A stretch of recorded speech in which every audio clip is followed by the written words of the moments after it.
Bonjour à tous. Alors, j'ouvre ce vlog de manière un petit peu informelle. Informelle. C'est un bien grand mot. Bref, tout ça pour dire qu'il est super tard. Il est à peu près 20h. On est lundi. Je vous aurais peut-être mis quelques plans, mais du coup, j'ai fait du henné aujourd'hui. Donc là, j'ai encore les cheveux trempette. Voilà. Ouais, mais c'est cool, ça fait du bien. Là, on voit pas encore la lumière. Et puis en plus, voilà, je suis à la lumière artificielle qui en plus n'est pas fameuse. Mais voilà, j'ai hâte de voir ce que ça donnera après quelques jours et au soleil. Je fais régulièrement du henné et ça fait vachement de bien à mes cheveux. Donc c'est cool parce qu'en ayant des dreads, voilà. Et j'ai profité du coup du temps de pause du henné pour faire quelques petites choses et surtout pour lire. J'ai attaqué Le Faiseur de rêves, donc de Laini Taylor, qui me tentait depuis un long moment. J'ai quand même un petit peu avancé, hein. Je suis page 265. Désolée, je dois bouger beaucoup, j'ai pas mis mon trépied. Et il y a 660 pages à peu près. Donc voilà, c'est un bon petit avancement. Je suis à fond. Tu veux dire bonjour? Tu veux dire bonjour? Je suis vraiment à fond. J'avais entendu, la principale chose que j'avais entendue sur ce livre, c'est que la plume était d'une beauté inouïe. Je confirme, c'est magnifique. C'est tellement onirique, descriptif. Enfin, vraiment, je m'y crois. Voilà. Je vous en parle un petit peu plus demain, parce que là, franchement, je suis trempée. Enfin, je suis pas extrêmement bien installée, j'ai pas mis mon trépied ni rien.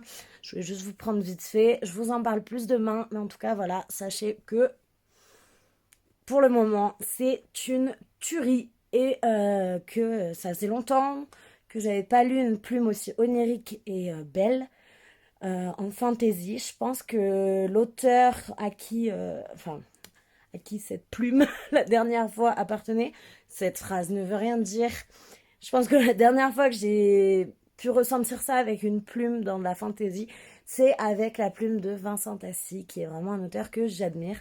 Donc très très contente d'enfin découvrir Laini Taylor et je ne peux que approuver tout l'engouement qu'il peut y avoir autour de ce livre car c'est vraiment vraiment beau. C'est ouais. Et puis je lis pas souvent de la fantasy orientale, c'est très rare. Donc j'adore être dans cet univers, ça me change vraiment. Ça me change de mes montagnes aussi, là où il pleut depuis des semaines maintenant. Et voilà, je vous reprends plus tard. J'ai reçu un petit colis, mais j'attends mon chéri parce que du coup j'avais dit que je l'ouvrirais avec lui, donc je filmerai sûrement, mais j'attends qu'il rentre. Voilà. Donc je vous reprends peut-être juste là dès qu'il arrive. Je vais voir.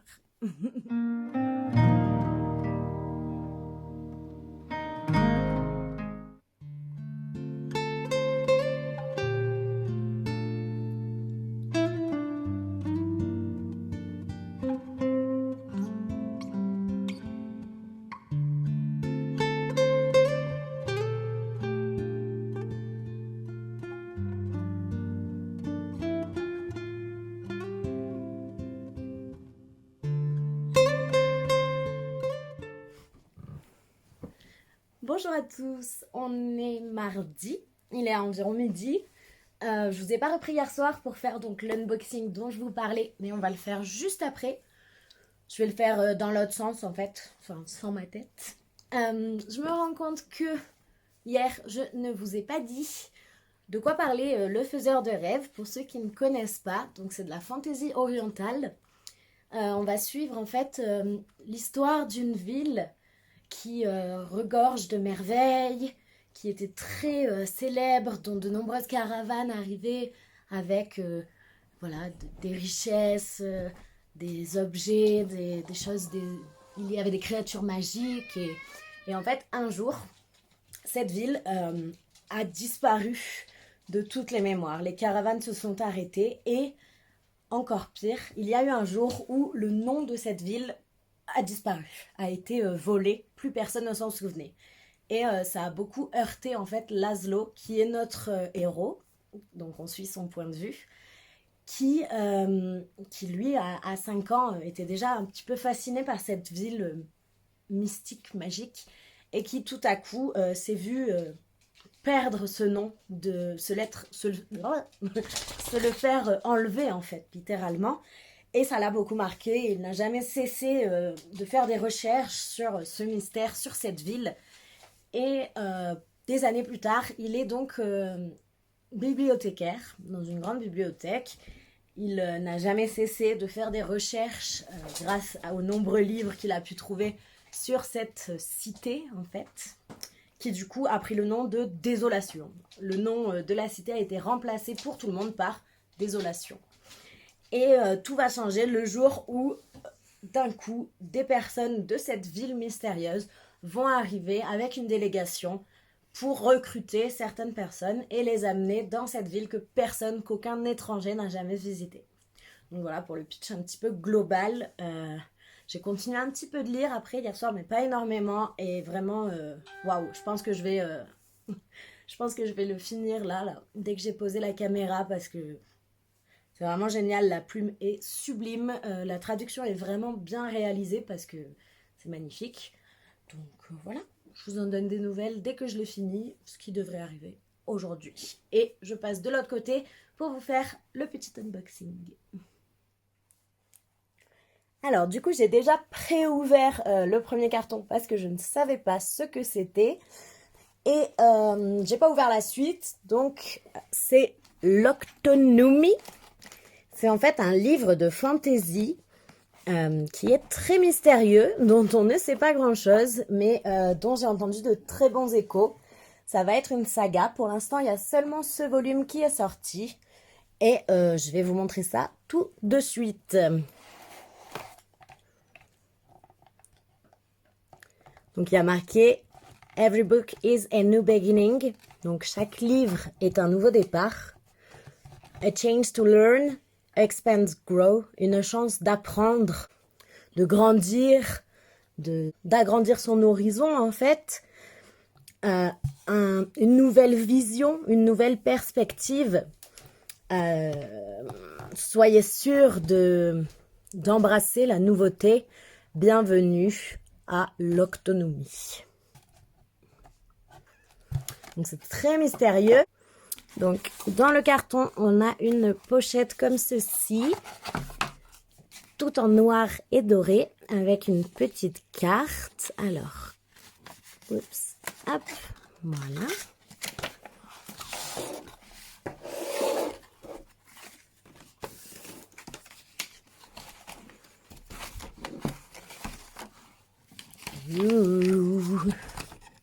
Et on a le livre. Il est vraiment sublime et donc il est avec des sprayed edges noirs et l'intérieur est comme ceci. Et ça, hop, je vais vous les montrer après. Mais du coup, voilà à quoi il ressemble. C'est vraiment une beauté. Ces pages noires avec tous ces petits dessins, c'est magnifique. Donc il existe qu'en anglais, hein, si vous vous demandez. Mais waouh! Donc ensuite, on a une petite carte comme celle qui fermait avec un dessin, c'est à l'envers. Alors ça rend très mal, tellement ça brille. Mais voilà, un petit dessin de montagne avec des nuages, un petit village. Waouh! Ça brille de mille feux. Et on a ceci. Donc ça va dans les deux sens. Là, on a le Pronunciaries pour la prononciation de tous les termes inventés. Donc voilà. Hop. Avec les prénoms du coup et d'autres termes, je crois. J'ai l'impression que là, il n'y a que des prénoms. Et dans l'autre sens, le Definitionaris. Hop. Avec donc les définitions. Et voilà, c'est là qu'on a donc les prononciations des mots de l'univers. Donc voilà. Voilà le petit bébé que j'attendais avec grande impatience. Si vous vous demandez, il est seulement disponible sur le site, donc The Octonomy. Et voilà, je sais qu'il y a également une application de réalité augmentée. Alors, je suis pas très technologique, donc je sais pas vous donner plus de détails, mais je vous invite vraiment, si vous parlez anglais, évidemment, à aller voir sur le site, donc The Octonomy. Et il y a plein d'informations sur cet univers, les possibilités qu'il y a, l'application de réalité augmentée, tout ça, tout ça. Et je vous en donnerai des nouvelles dès que je l'aurai lu.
Tranquille, il neige, normal,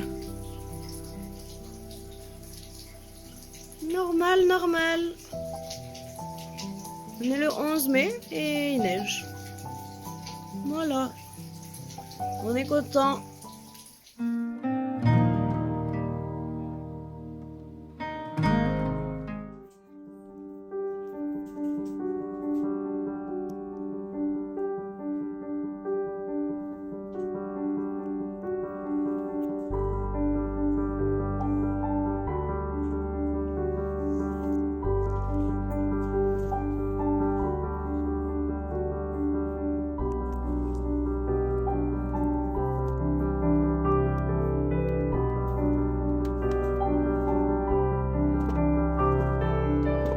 Bien le bonjour.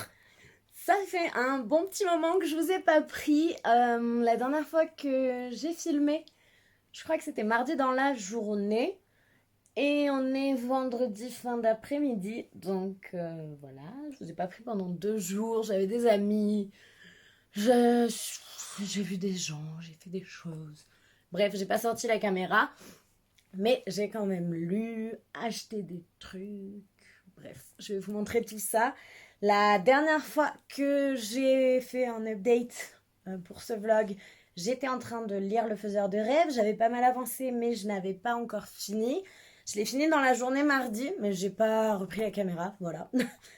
Pardon, désolée. Mes cheveux sont super gonflés parce qu'il fait que pleuvoir. J'ai adoré cette lecture, mais je vais revenir dessus après. Mais ouais, ça faisait vraiment longtemps que j'avais pas autant aimé une plume, une histoire. Bref, j'ai dit que je revenais dessus, donc j'en parle pas tout de suite. Je voulais déjà vous faire un petit update parce que je vous disais dans le vlog précédent que maintenant je notais mes livres grâce au système Copile. Donc je vous mettrai à chaque fois la vidéo en barre d'infos, donc par contre c'est en anglais. Donc si vous voulez avoir les explications en français, c'est dans mon vlog précédent. Et c'est un système où on note en fait chaque élément sur 10 pour avoir ensuite une note finale et pouvoir la convertir en étoile. Honnêtement, j'adore ce système. J'y trouve vraiment mon compte en fait. J'arrive beaucoup mieux à noter mes livres. Voilà. Donc je voulais vous faire un petit update parce que depuis j'ai donc noté donc Crescent City et Le Faiseur de rêves. Je vais vous montrer tout ça. Donc, oups. J'ai mon petit journal et j'ai Crescent City. Donc, Crescent City, ça a été un 4 étoiles. Mais en fait, dans mon ressenti, c'est plutôt un 4,5. Alors, je vais vous dire ce que j'ai mis. Alors, j'ai mis un 9 pour les personnages, j'ai mis un 9 pour l'atmosphère, un 8 pour le style d'écriture, un 8 toujours pour le plot, un 9 pour l'intrigue, un 8 pour la logique et un 9 pour le plaisir que j'ai eu à lire. Ce qui nous donne donc une note de 8,57. Et en fait, c'est 4 étoiles jusqu'à 8,9. Donc c'est pour ça. Pour moi, c'est un gros 4 étoiles. C'est donc un 4,5. Je pense que ce qui a pêché peut-être un petit peu, c'était le fait que ce soit voilà, la mise en place de l'univers, que ce soit assez lent quand même sur une bonne partie du livre. J'ai quand même adoré, mais vraiment adoré. Voilà, je sais pas si depuis vous l'avez acheté en français, si vous l'avez lu, dites-le moi, n'hésitez pas. Mais oui, vraiment j'ai grandement aimé. J'ai très très hâte de pouvoir lire la suite, de continuer à me plonger dans cet univers. Donc voilà, celui-ci est sorti à un 4 étoiles et demi. Entre-temps, depuis la dernière fois que je vous avais pris, j'ai également lu le tome 3 de Minuscule. Donc c'était toujours un plaisir à lire. Hein. C'est vraiment un univers que j'adore, même si, comme je vous disais dans mon update lecture spéciale graphique, c'était peut-être un petit peu en dessous des 2 premiers tomes, mais ça reste un bonheur. Un bonheur. Voilà. Et on en arrive à ça. Alors déjà, je suis un peu deg, je sais pas si ça se voit, mais comme souvent, comme bien trop souvent, les dorures commencent à partir. Donc quand je l'ai lu, voilà, avec la transpiration sur les mains, je sais pas si ça se voit. Mais bon, dans tous les cas, je l'avais acheté d'occasion, donc il était un petit peu abîmé, mais ce livre, ce livre, ça a été vraiment un coup de cœur, mais imminent. La plume de Laini Taylor là-dedans est dingue. Elle est dingue. Elle est vraiment tellement onirique, tellement poétique. Ça va tellement bien avec l'univers. Waouh. Je lis très rarement de la fantasy orientale et je pense que je vais en lire plus souvent en fait parce que j'ai eu un énorme coup de cœur. Donc pour vous donner la note dans le système Copile, alors c'était un 9 pour les personnages, un 10 pour l'atmosphère, un 10 pour le style d'écriture, un 8 pour le plot, un 9 pour l'intrigue, un 9 pour la logique et un 10 pour le plaisir que j'ai pris à le lire. Donc c'est la première fois que je mets des 10 depuis que j'utilise ce système et ben, j'en ai mis 3. Donc voilà, ça vous donne un petit peu le ton de à quel point j'ai aimé cette lecture. Au total, ça fait une note de 9,28 sur 10.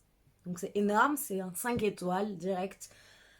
Et voilà, là je suis vraiment partagée parce que c'est une duologie. Donc le tome 2 c'est la Muse des cauchemars.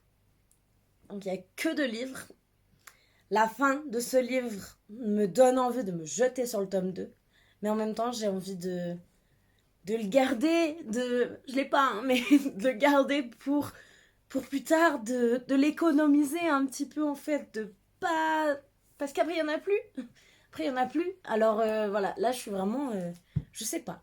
Je sais pas. Autant dans une semaine, vous allez me voir le lire, ou autant je vais le garder en tête et je vais me retenir et peut-être même relire celui-là avant de relire le deuxième plus tard. Je sais pas. En le lisant, je me suis dit, je lirai pas le deuxième de suite. Je veux le garder.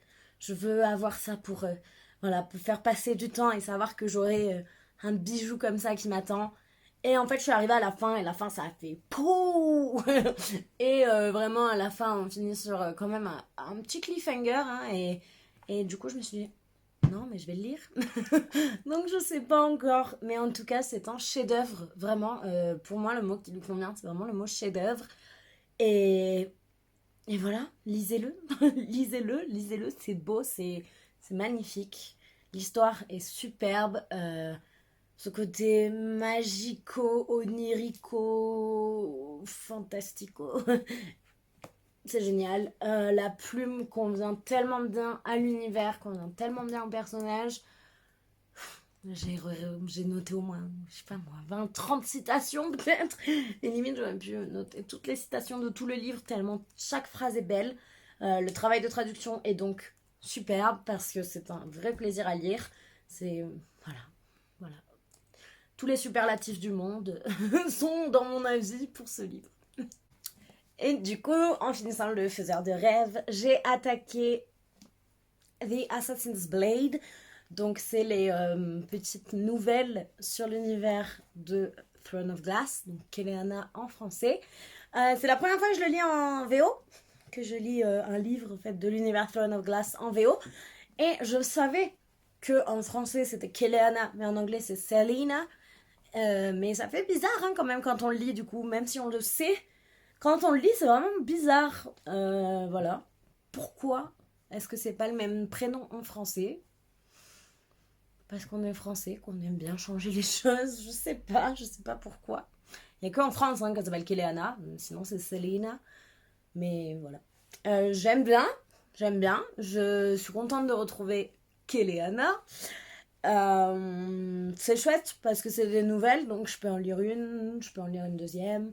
Pour l'instant, j'en ai lu 3, donc j'en suis. Hop!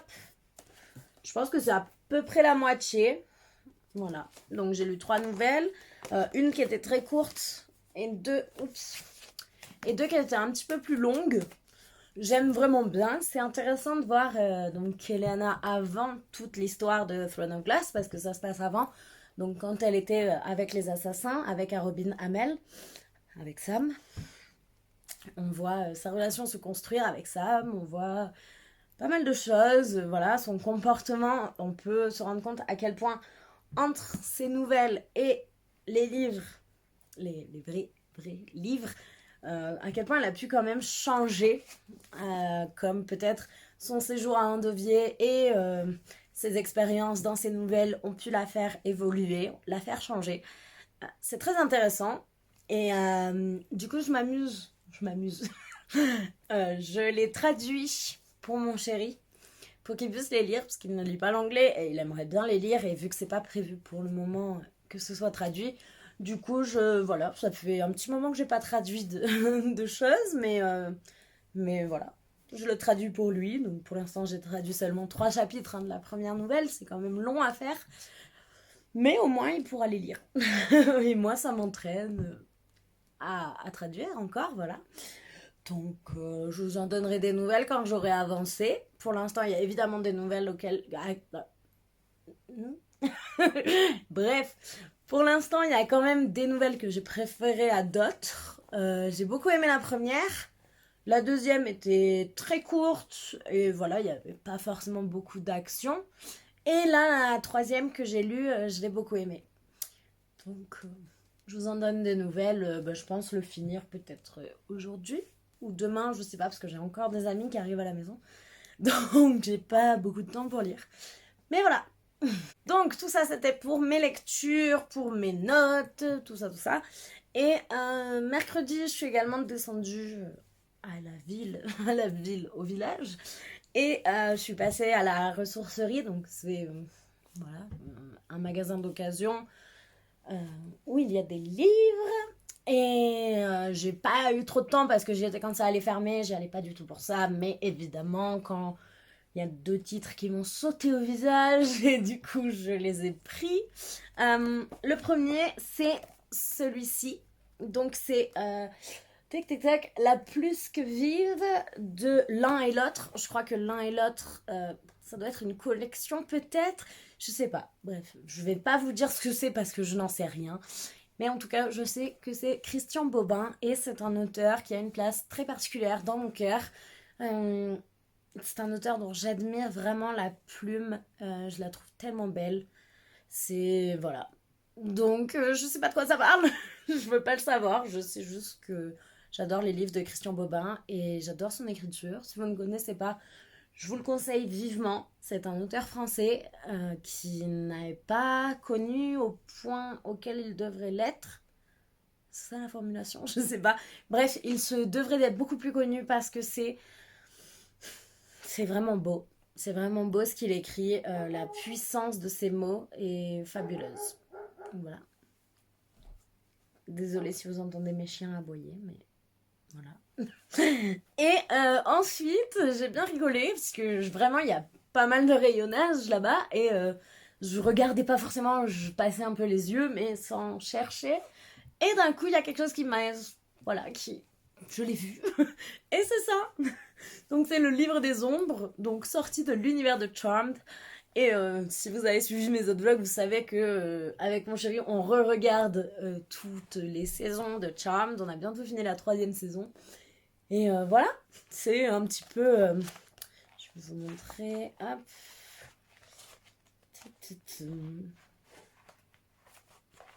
C'est donc voilà, des rituels, des recettes qui se trouvent dans la série. Donc là, par exemple, on a pour rencontrer des gens qui ont les mêmes goûts que vous. Exercice d'évolution personnelle pour préparer un entretien en vue d'un emploi. Après, différentes choses sur les signes, sur les plantes, sur tout ça. Donc voilà. C'est pas vraiment un livre de sorcellerie à proprement parler, mais un petit peu quand même. Et voilà, j'ai trouvé ça très chouette. Et voilà, je l'ai pris. C'est tout. Et je me suis acheté un petit manga. C'est une saga de manga qui me tente depuis un moment, dont je ne sais pas grand-chose. Mais je sais que les couvertures m'appellent, et le titre également. Et c'est le tome 1 de The Promised Neverland. Voilà. Je sais pas de quoi ça parle. Je sais pas, je veux pas savoir, je vais le lire très vite. Voilà, c'est tout. Ça faisait longtemps que je voulais craquer.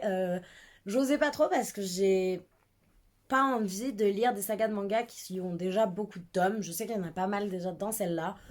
Mais tant pis. Voilà.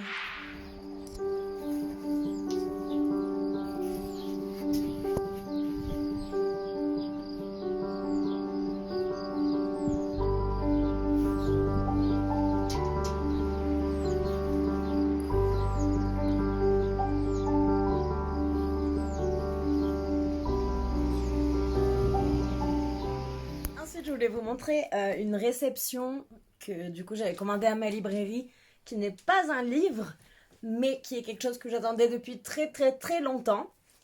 Je vous montre et je vous explique. C'est cette beauté. Donc c'est l'oracle de la magie forestière par Lyra Coultier. Coultier, je sais jamais. Et la fée lumière, donc c'est Antoinette Charbonnel, donc, qui a fait les dessins, et Lyra qui a écrit le livret et voilà, réfléchi à l'oracle. Il est sublime. Je vous montre comme ça très vite fait et je vous ferai un plan pas comme ça. Je sais pas comment ça s'appelle. À chaque fois, je vous dis un plan où il n'y a pas ma tête, mais vous comprenez. Donc la boîte, voilà, qui s'ouvre comme ça. Hop. Qui nous donne ça. Avec donc des dessins de partout. Enfin, c'est... La qualité est absolument folle. C'est chez Alliance Magique, donc chez Arcana Sacra. Le livret qui est en couleur avec ces bordures qui font un petit peu parchemin. Hop. Et voilà, la première fois que je l'ai ouvert, donc c'était avec ma maman, je suis tombée directement là-dessus sur la morille. Et donc mon papa est décédé il y a plus de 10 ans. Et c'était un fervent cueilleur de morilles. Donc c'est assez beau. En plus, la morille, la signification, enfin le symbolisme, c'est sur le passé, la nostalgie. Donc voilà, c'est un joli signe, je trouve. Et hop, pour vous montrer quelques autres pages. Voilà. Donc on retrouve 38 cartes, si je me trompe pas. Non, 35 cartes. La plupart, ce sont des champignons. Il y a 5 plantes, donc des simples. Et les 12 pleines lunes de l'année. Donc dans la boîte, toujours avec ce ruban, on peut sortir la petite boîte de l'oracle. C'est génial parce que j'ai pas mal d'oracles qui sont dans des grosses boîtes comme ça. Et où les cartes sont juste posées. Et après, c'est un petit peu embêtant quand même. Enfin, moi, j'aime bien avoir une petite boîte ou un petit sachet. Un petit, voilà, sachet, c'est le mot. Et c'est très rare que quand il se soit dans des grandes boîtes, il y ait soit le sachet, soit les sachets, soit une petite boîte. Donc, j'étais super contente de voir ça. Hop, avec ça, c'est donc l'arrière des cartes. Hop, quand on l'ouvre, on a encore un petit ruban. Donc, vraiment, le détail... et fou. L'intérieur de la boîte. Hop. L'intérieur de ce côté. Le dos des cartes, comme je vous montrais. Et hop.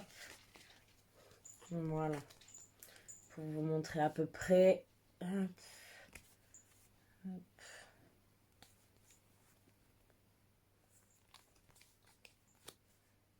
Donc les cartes bleues qui sont les lunes, les pleines lunes, et les cartes vertes qui sont les simples et les champignons. Il est magnifique, magnifique. Je vous ferai un plan un petit peu mieux, mais j'étais tellement contente de l'avoir parce que je suis le programme de Lyra qui s'appelle Une année en magie sur Patreon. Attendez, je pose tout ça. Donc sur Patreon et ça fait un petit moment qu'elle nous avait teasé un petit peu tout ça, qu'on avait compris de quoi il s'agissait, qu'elle pouvait pas en dire trop. Mais donc ça fait un bon petit moment qu'elle en parle sans trop en parler et que je l'attendais avec grande impatience. J'étais très contente de pouvoir le commander dans ma librairie parce que par chez moi, je peux trouver quelques tarots oracles, soit dans un grand magasin, mais qui est dans la ville la plus proche, qui est donc à peu près 1 heure de chez moi. Et sinon, dans ma petite ville, il y a un magasin bio qui a quelques oracles, mais vraiment pas grand chose. Et donc là, pouvoir le commander dans ma librairie indépendante, c'était plutôt très chouette. Donc voilà, ça y est, j'ai fini de vous dire tout ce que j'avais à vous dire. Je vous reprends plus tard, peut-être pas aujourd'hui parce que j'ai mes amis qui vont arriver, mais demain, quand j'aurai un petit peu avancé dans The Assassin's Blade, ou lu autre chose, je sais pas encore. Mais voilà, c'était la petite grosse update du jour. Et je vous dis à tout à l'heure pour vous et à bientôt pour moi.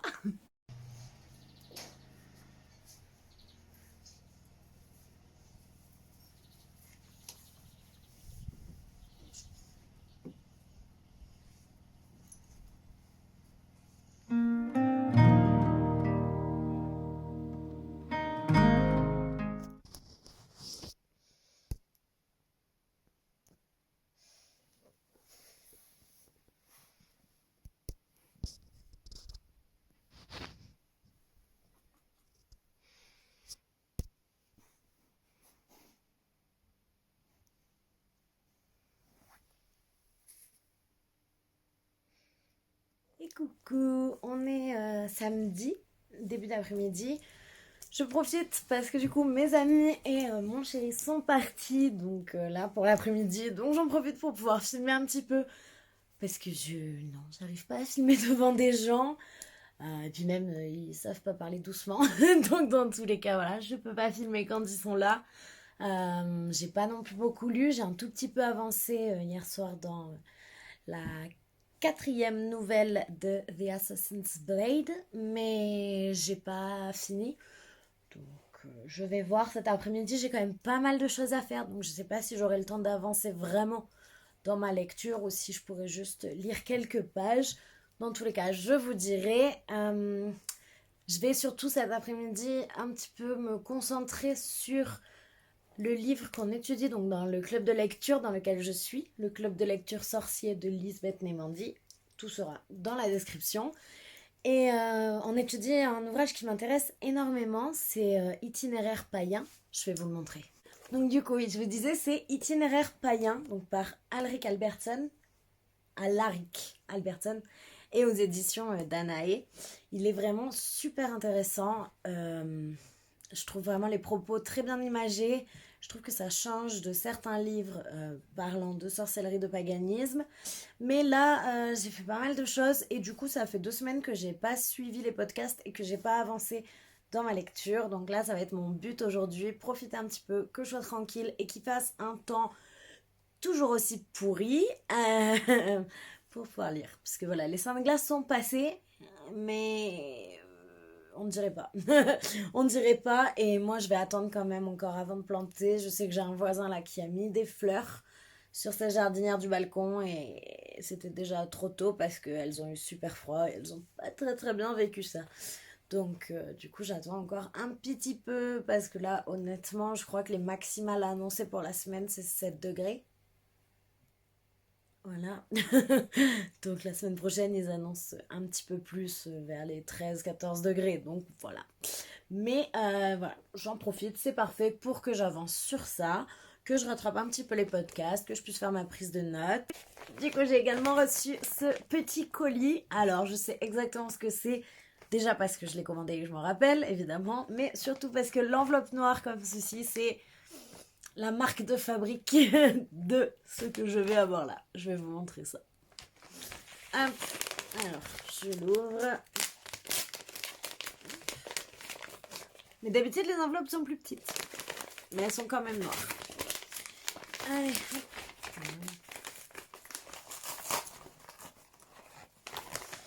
Hop. Donc. Voilà. Et dedans, c'est donc ça. Oh! La carte a changé. Hop, je vous montre. Ah oui. Hop. Donc, déjà, ah là, c'est une carte. Voilà, c'était un sticker, ça va en fait. La petite carte. Et donc, c'est en fait Amarée with Love, qui est une tatoueuse qui fait un travail dingue, avec une personnalité dingue, avec un style graphique, vestimentaire, de coiffure tellement unique. Je rêve de passer sous ses aiguilles un jour.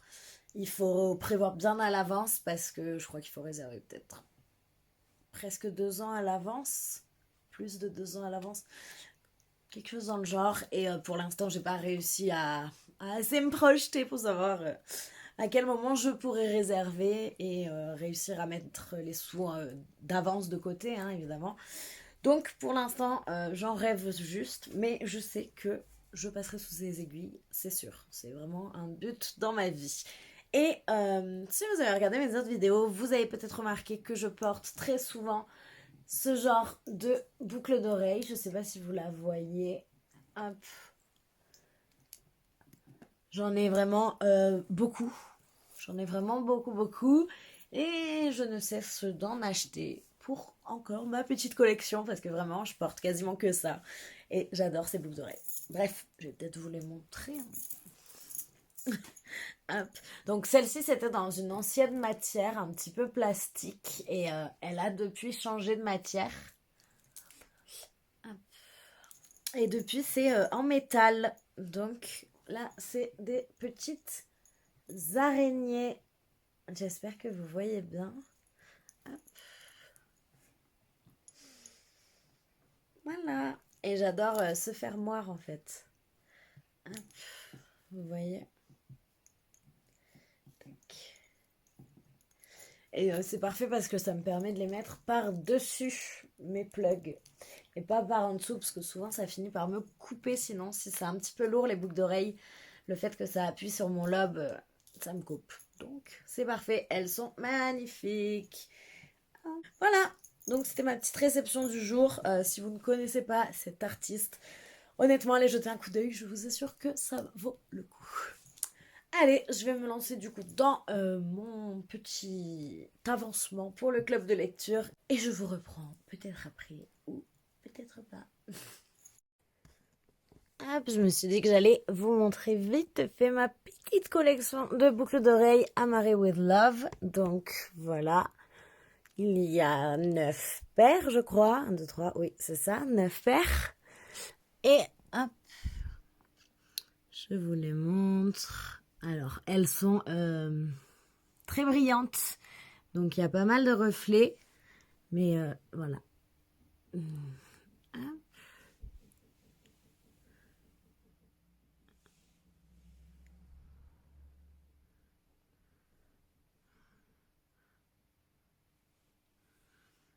Donc, les petites nouvelles. Voilà. Les petites chauves-souris. Les mains. Des petites fleurs. N'hésitez pas, en fait, elle fait en général une vente de bijoux et de décorations, des fois, enfin des petits ex-voto, le premier vendredi du mois. Donc chaque mois. Hop. Donc voilà, une petite collection qui commence déjà à être assez conséquente.